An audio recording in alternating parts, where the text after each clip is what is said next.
Africa, we need not to be angry, we need to be angry. Am I angry? Yes, I am. I am angry at the Belgians for their brutal exploitation of Congo, where millions were mutilated and killed to satisfy the insatiable greed for rubber and ivory.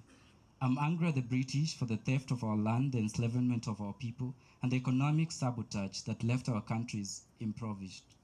I'm angry at the French for their new colonial stranglehold on Francophone Africa, where they continue to dictate our economies and bleed our resources dry. I'm angry at the Americans for orchestrating coups that destabilize our nations, robbing us our leaders who dare to dream of a liberated and united Africa. And I'm angry at all of them for their complicity in the dehumanization, stereotyping, and systematic oppression that still chain our people to the margins of the global economy. Justice demands that we hold these powers accountable for centuries of plunder, slavery, and bloodshed. And I'm saying this because this year, the theme for the African Union Commission is justice for the people of the African descent and reparations. It demands reparations, and not as charity, but as a moral debt owed to continent whose spirit refuses to be broken. And to our friends in the global community, Africa does not need charity. Africa bleeds. It needs and demands for justice.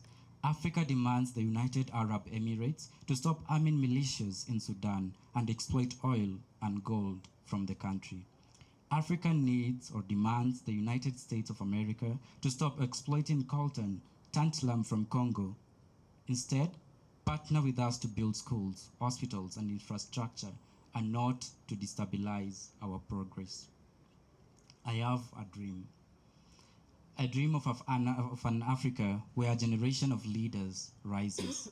Leaders who believe that a child with an education is more powerful than an army with weapons. I dream of a continent where human security is the foundation of every policy and where every life is valued equally.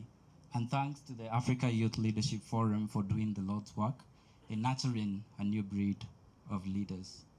This book argues that security is not just the number of tanks we have, but the number of children who can go to school without fear in West Pokot.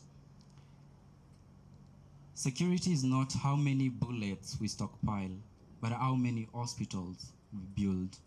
Security is when young people have jobs, when families have food, when women are abuse-free.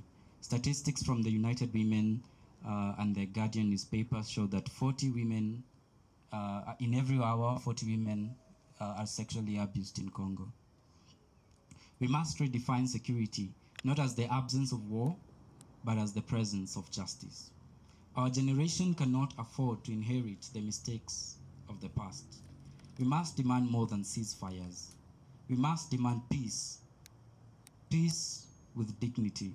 We must challenge our leaders when they prioritize weapons over welfare. We must refuse to let foreign interests dictate what security looks like for us in Africa. We have the power to rewrite the African story, not as victims of war, but as the architects of peace. The question is, are we ready to fight for a future beyond the bullets? Kosi Ntsikeleli i Afrika. Thank you.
Ah, you wonderful people. Clap for yourselves as you take your seat, man.